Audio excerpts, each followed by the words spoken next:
Hey Misfits, welcome back. And if you're new here, welcome. I'm Shawnicorn of Shawnicorn Mindshift Coaching, a trauma recovery coach.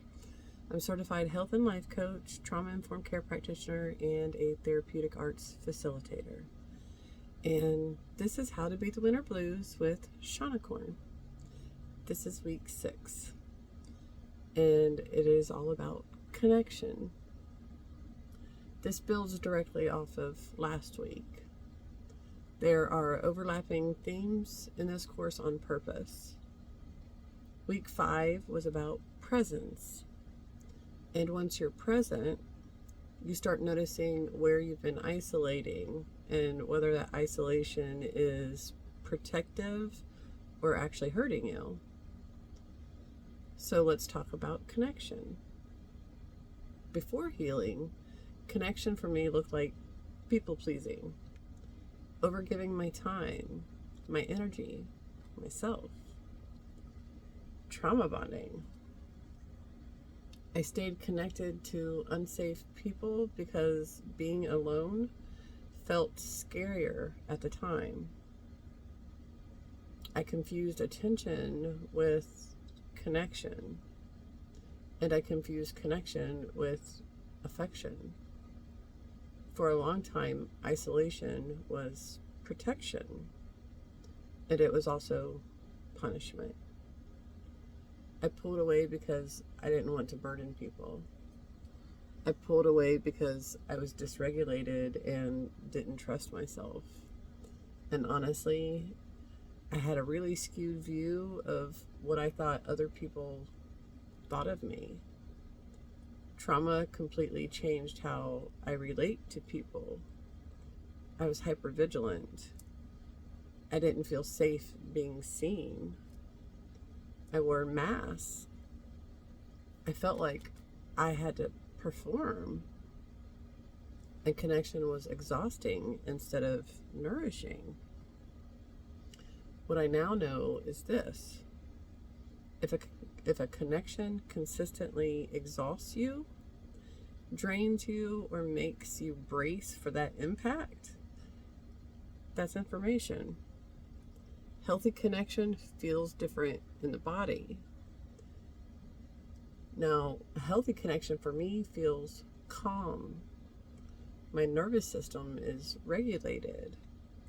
There's no pressure to perform.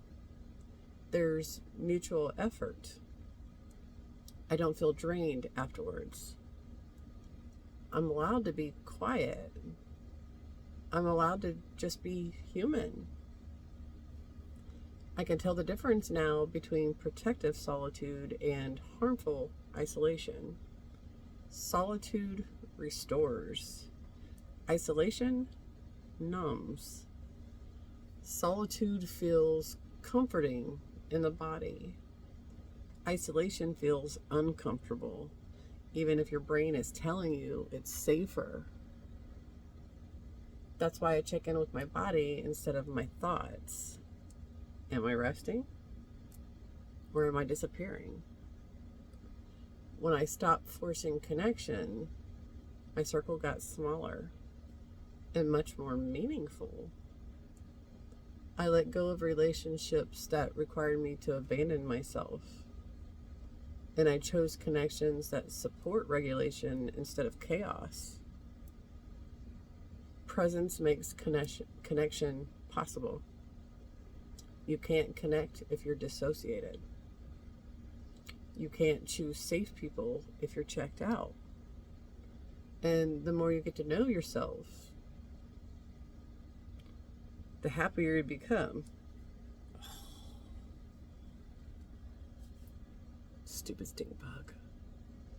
A lot of people with trauma don't actually know themselves because we were told who we were for so long. So part of healing is getting curious and asking yourself questions. Connection isn't about being more social.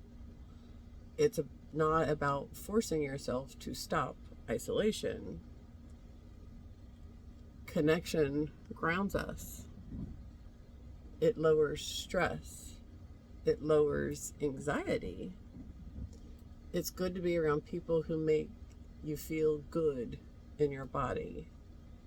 Quality over quantity. Pay attention to your body. If you're clenching, bracing, tightening, that's information. For me, if I'm noticing that I'm clenching my butt cheeks, my anxiety is high. That's my cue to ask myself, what about this space or this person is causing this response? So let's talk about your action step for this week. This week is about making real connections. Go out and do things. If you like art, go to a museum or a make and take place. Go to a park. You don't have to spend money. Call a friend. Meet up for lunch. Meet up for coffee. Meet up just to bullshit. Have a parking lot date. Sit in a car and talk. The point isn't doing it perfectly. The point is connection.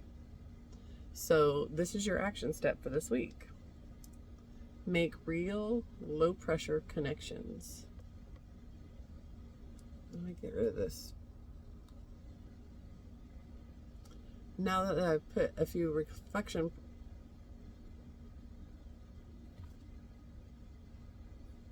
Hold, please. I write my own shit, and sometimes it makes no sense when I'm actually voicing it. So now that I've put a few reflection prompts in the caption post, I want you to answer them at the end of the week, after you've had some time to actually live this. So save this video, come back to it later in the week, or copy paste the questions somewhere so you'll find them. I would love it if you shared your answers in the comments.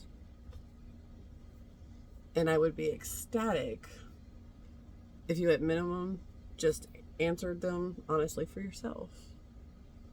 That's where the real work happens. That's week 6. Now, next week, we're shifting focus again. Week 7 drops February 2nd, and it's about visualizing spring.